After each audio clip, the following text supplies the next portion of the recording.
Diri na lang matanaw guys. Oo. Ayo, uy, pagtanong mo kay Lola. Paminaw kay Lola. Sige. Okay, 1, 2, 3, go. Kaya pala Lola, Okay, 1, 2, 3, go. kaya pala Lola, kapag may nararamdaman tayo, hindi may paliwanag, baka may kinalaman sa ating id. Tama ka, Emma.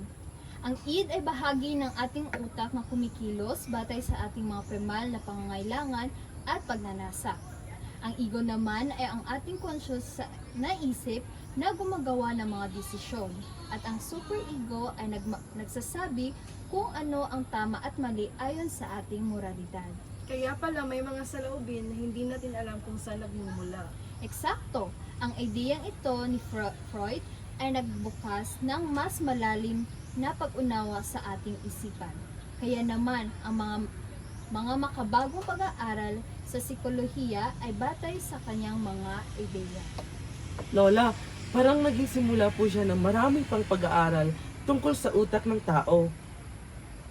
Oo, mga apo. Ang mga ideya, stop na dito. Pwede maglihok. Ay na, maglihok. Edit naman pa siya dito.